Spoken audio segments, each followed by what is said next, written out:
Yang mau kita bahas subuh ini adalah perjalanan kita berikutnya. Kalau haus, minum. Kalau lapar, makan. Kalau kepanasan, hidupkan kipas, hidupkan AC. Kalau kedinginan, pakai jaket. Selalu ada langkah antisipasi. Nah, yang mau kita hadapi ke depan ini apa?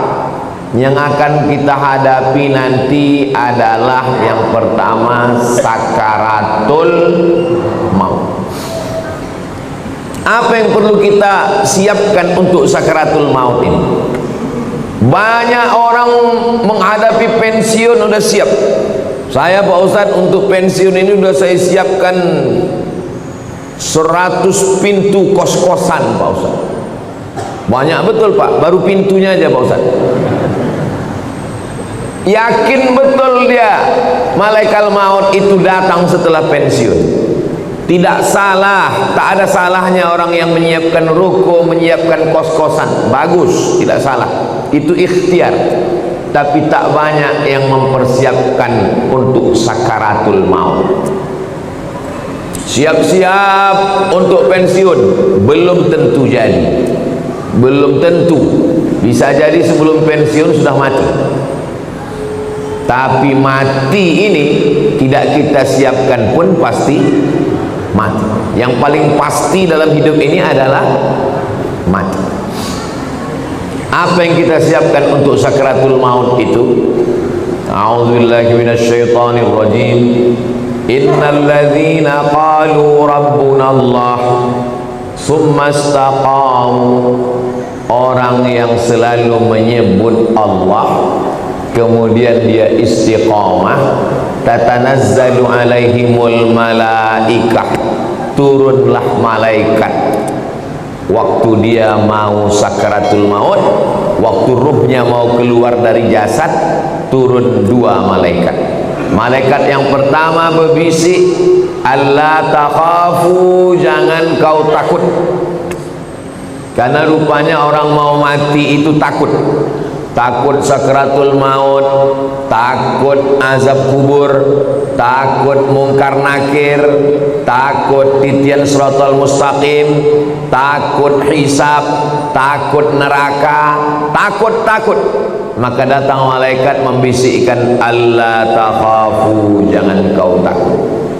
Perasaan yang kedua orang yang sakaratul maut itu, wala tahzanu, jangan sedih.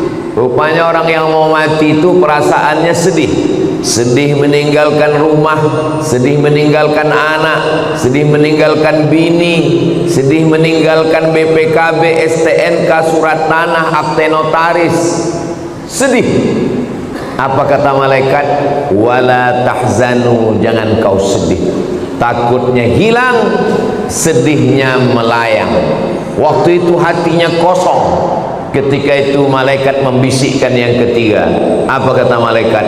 Wa abshiru bil jannati allati kuntum tu'adun.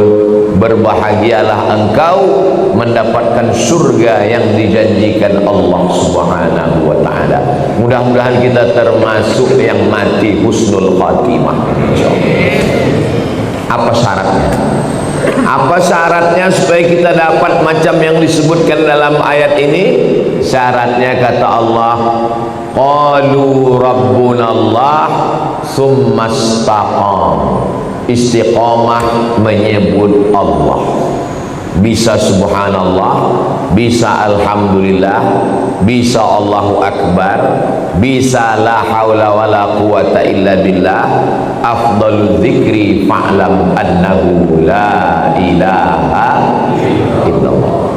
Makanya orang kalau dia ikut tarekat Naqsabandiyah, zikirnya Allah Allah Allah Allah Allah Allah Allah Allah Allah Allah. Alladzina yadhkuruna Allah, orang yang menyebut Allah qiyaman, waktu tegak, wa qu'udan, waktu duduk, wa ala junubihim, waktu berbaring. Duduk, tegak, berbaring, selalu mengingat Allah.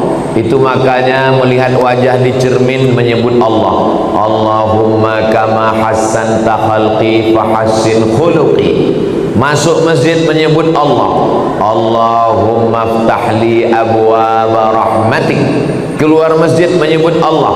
Allahumma inni as'aluka min fadlik. Masuk ke WC menyebut Allah. Allahumma inni a'udzubika minal khubuthi wal khaba'is. Mau tidur menyebut Allah. Bismika Allahumma ahya. Yang dibaca mau tertidur dia.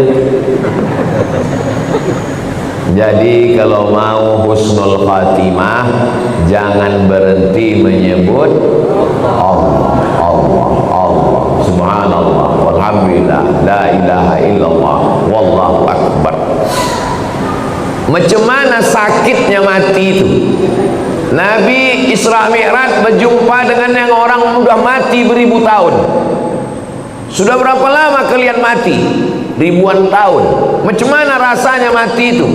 Macam kambing dikuliti hidup-hidup, macam mata kail pancing ditarik dari kulit yang basah, macam tebasan pedang beratus kali di tempat yang sama. Makanya kita selalu berdoa dalam doa selamat, Allahumma hawwin alaina fi sakaratil maut. Ringankan kami waktu sakaratul maut. Tulis di YouTube itu sakratul maut titik. Nampak nanti orang yang mati, pembawa acara TV mati, orang sedang pidato mati, yang paling banyak mati orang yang sedang angkat berat, rupanya tak tahan jantung itu mati, orang sedang jogging mati. Nah, jadi mati ini kapan saja bisa terjadi. Apakah orang yang mati semalam itu sehari sebelumnya sadar dia mau mati? Tidak. Tiba-tiba aja datang kematian itu. Wajaa, datang dia sakratul mauti bil haq. Dia datang tiba-tiba. Hari ini kita usap kepala anak yatim, besok pagi kepala anak kita diusap orang sebagai anak yatim. Hari ini saya bicara mati, bisa jadi belum selesai tausiah ini saya sudah mati. Maka jangan pernah takut cerita tentang mati, karena kita semua akan mati. Kita sekarang hidup, resiko hidup adalah mati. Takut hidup, takut mati, jangan hidup. Takut mati, jangan hidup. Takut hidup, mati saja. Karena ketika kita berani menghadapi hidup, berarti kita sudah berani menghadapi mati. Yang kita persiapkan itu adalah mati dengan husnul khatimah, insyaallah. Apa yang sering kita dengar, apa yang sering kita tengok, apa yang sering kita pikirkan, itulah yang akan datang waktu sakaratul maut. Terlentang kita di masjid ini, maka yang kita tengok adalah alhamdulillah, alhamdulillah, alhamdulillahi rabbil alamin. Itu maka kaligrafi ditulis di dinding. Supaya apa? Supaya mata menengok. Kalau bawa mobil dari Makkah ke Madinah, dari Makkah ke Jeddah, di pinggir jalan, subhanallah, walhamdulillah, la ilaha illallah, wallahu akbar. Kenapa di pinggir jalan itu ditulis? Supaya kalau mati husnul khatimah. Beda tempat kita, di pinggir jalan yang tulis iklan es krim sama skincare. Makanya matinya bukan menyebut Allah, kredit. Apa yang sering kita dengar, apa yang sering kita tengok, apa yang sering kita pikirkan, itulah yang akan datang waktu sakaratul maut. Ada orang koma di masjid di Rumah Sakit Cipto Mangunkusumo Jakarta. Koma, belum titik lagi, masih koma, tidak sadar-sadar. Kata dokter, bawa orang ini ke rumah karena sudah tak ada harapan hidup. Ini tinggal menunggu aja lagi. Obat sudah tak ada sampai masanya mati ini nanti. Akhirnya anak istrinya pun dah menyiapkan mau bawa pulang ke rumah. Begitu mau dibawa pulang ke rumah, tiba-tiba duduk dia. Dokter pun terkejut, anak bininya pun terkejut. Kok sadar dia lagi? Akhirnya ditanyalah orang ini, "Bapak kan koma?" "Iya." "Di dalam koma itu apa yang bapak rasakan?" "Aku tak ingat apa-apa." "Terus kenapa tiba-tiba sadar?" Tiba-tiba datang Ustadz Somad. Apa kata dia? Ditanyanya saya, "Kapan kau buat tabligh akbar?" Akhirnya saya pun terduduk. Pokoknya nanti kita buat tabligh akbar di kampung. Akhirnya dibuatnya lah acara di tepi Danau Maninjau. Nama acaranya Pulang Basamo. Akhirnya saya datangi bapak ini. Dia dari Jakarta. "Apa betul bapak koma di rumah sakit Cipto Mangunkusumo?" "Betul Pak Ustaz." "Terus dalam koma itu apa yang bapak rasakan?" Tiba-tiba Ustadz datang bertanya ke saya, "Kapan tabligh akbar?" Itulah saya terduduk sadar tuh Pak Ustaz. Lama saya menung. Jangan-jangan aku ini udah wali. Dua gendangnya, kalau tak wali murid, wali kelas. Saya ini orangnya rasional. Saya selalu penasaran, kenapa bisa saya datang ke dalam komanya itu. Lalu saya tanya dia, "Bapak kalau pagi apa yang bapak lakukan?" Saya hidupkan handphone, saya dengar tonton YouTube Ustaz. "Oh." "Kalau bapak sampai di tempat kerja apa yang bapak lakukan?" "Kalau sedang kosong saya tonton lagi YouTube Ustaz." "Kalau bapak mau tidur malam apa yang bapak lakukan?" "Sebelum saya tidur yang terakhir saya tonton adalah YouTube Ustaz." Baru saya paham, apa yang selalu ditonton itulah yang dibawa ke alam bawah sadar, itulah yang datang waktu tidur dan waktu koma, dan itu juga yang datang waktu husnul khatimah insyaallah. Rasional, masuk akal. Tanyalah sama pakar-pakar psikologi, kenapa bisa itu yang terbawa-bawa. Makanya bapak-bapak pikirkan yang bagus-bagus aja, jangan pikirkan yang waktu SMP SMA dulu. Mau dia mengigau tuh bawa ke malam, tiba-tiba udah sambal belacan aja di muka. Maka saudaraku yang dimuliakan Allah subhanahu wa ta'ala, kalau yang kita pikirkan itu adalah akhirat, yang kita pikirkan itu adalah nama Allah, maka insya Allah kita semua mati dalam keadaan husnul khatimah insyaallah. Nah, ruh kita keluar dari hembusan. Makanya orang yang mati itu biji matanya terbuka. Semua orang yang mati biji matanya terbuka. Apa yang ditengok waktu mata terbuka? Yang ditengok itu adalah ruh keluar dari mulut dan hidung. Dulu ruh itu masuk ke dalam jasad ini dihembuskan. Wa nafakhtu fihi min ruhi, aku hembuskan ruh. Rahaya ruhu, pergi berhembus. Ruh itu artinya pergi dan datang berhembus. Maka waktu datangnya berembus, perginya pun berembus. Ruh itu berjalan dari mulai ujung kaki sampai ke betis, naik ke lutut, naik ke paha, naik ke pinggang, terasa dingin, sejuk di kaki. Kalau ada bapak ibu yang udah merasa agak sejuk di kaki, tak lama lagi itu. Naik dia ke atas, naik dia ke atas, naik dia ke atas, keluar dia dari mulut, biji mata menengok ruh itu keluar, maka datang orang lain memejamkan mata kita. Bismillah wa ala millati Rasulillah, inna lillah wa inna ilaihi raji'un. Menggerakkan tangan ringan, menggerakkan lidah ringan. Yang paling ringan adalah menggerakkan kelopak mata. Ini yang paling ringan. Tapi waktu kita sakratul maut, jangankan menggerakkan tangan, jangankan menggerakkan bibir, menggerakkan kelopak mata pun tak bisa. Terbuka. Bini yang katanya buah hati belayan jiwa pun takut memejamkan biji mata kita. Datang anak ke masjid memanggil tuan imam, "Pak Imam, tolonglah datang ke rumah. Ayah kami matanya tak tertutup-tutup dari tadi malam. baiknya imam, padahal orang ini tak pernah datang ke masjid. Makanya masyarakat sini yang tak pernah datang ke masjidlah kalian. Untuk apa Ustaz sampaikan ini? Bukan orang ini datang, kirimkan video ini ke dia. Jangan sampai nanti akhirnya tuan imam yang datang ke rumah dia hanya untuk menutupkan kelopak matanya, dan akhirnya jenazahnya dibawa juga ke masjid. Seumur hidup ke masjid cuma 2 kali. Yang pertama akad nikah, yang kedua inna lillah. Mudah-mudahan kita istiqomah menghidupkan masjid ini insyaallah. Lalu kemudian setelah ditutupkan, kita pun ruh keluar dari jasad. Lalu kemudian kemana pergi ruh itu? Ruh itu dibawa oleh malaikat. Dalam hadis riwayat Imam Ahmad bin Hanbal, ruh dibawa di atas kain kafan dari cahaya, lalu kemudian mengetuk pintu langit.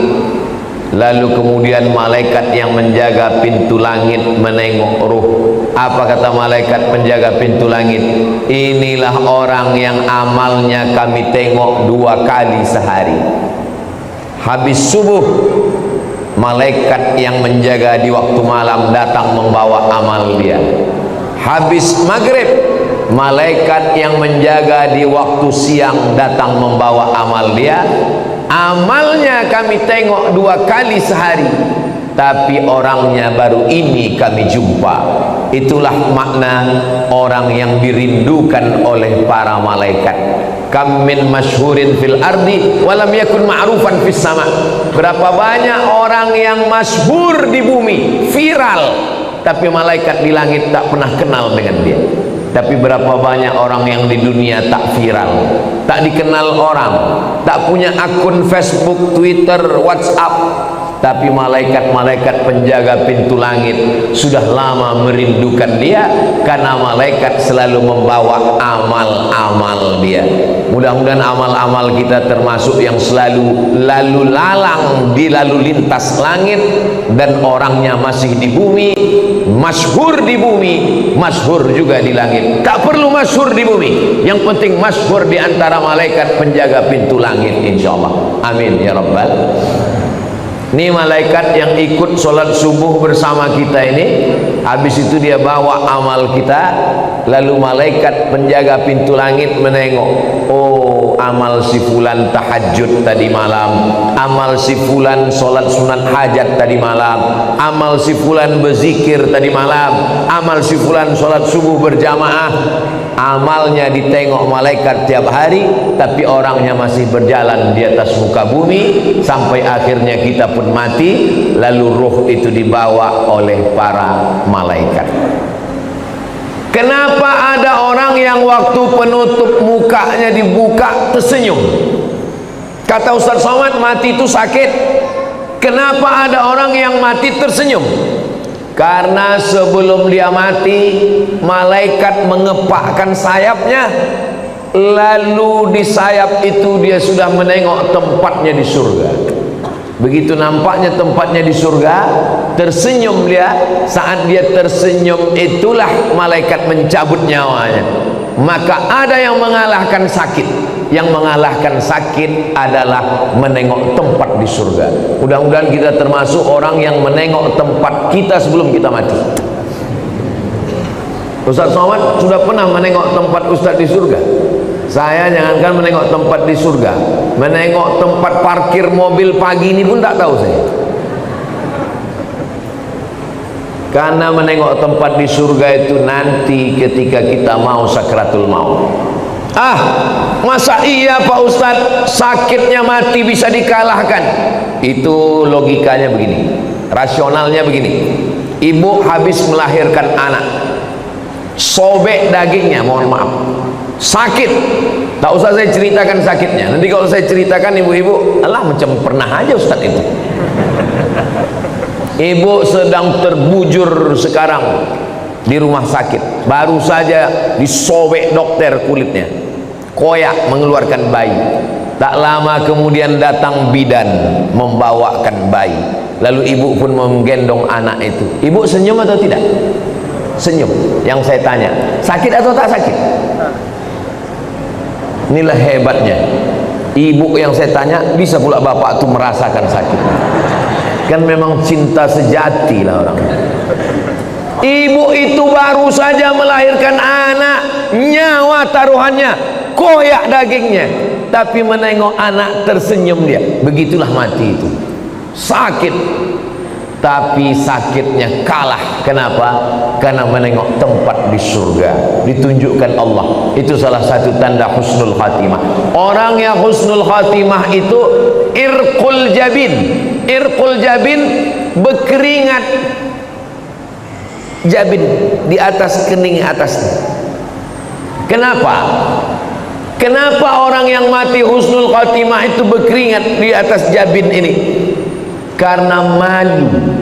Biasanya orang kalau malu kan merah wajahnya karena tersipu malu. Maka orang yang meninggal menengok tempatnya di surga, malu dia karena amalnya tak seberapa. Aku amalku rasanya tak seberapa, kenapa besar kali balasan yang kau kasih ya Allah. Maka salah satu tandanya adalah irqul jabin, keluar macam keringat kecil di atas. Tapi jangan pula gara-gara ini biar supaya suami ibu disangka husnul khatimah, begitu mati langsung semprotkan air ke keningnya. Itu tak usah dibuat-buat, serahkan aja kepada Allah Subhanahu wa ta'ala. Ini yang saya sampaikan ini menurut hadis-hadis yang sahih, supaya kita bersiap-siap. Maka jangan lupa berzikir. Zikir ini banyak kali Pak Ustaz. Kata guru saya Syekh Umar Al-Ma'ruf Ali, dia keturunan dari Syekh Muhammad Tayyib. Syekh Muhammad Tayyib ini murid langsung dari Syekh Muhammad bin Abdul Karim Samman dari Madinah.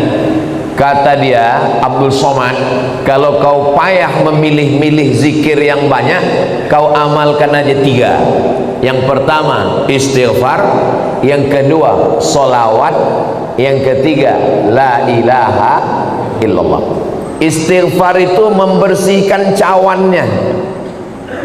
Ini cawan kotor, kalau dituang air zam-zam ikut jadi kotor. Bersihkan dulu, membersihkan cawannya dengan istighfar. Astaghfirullahaladzim, astaghfirullahaladzim, astaghfirullahaladzim, astaghfirullahaladzim, astaghfirullahaladzim.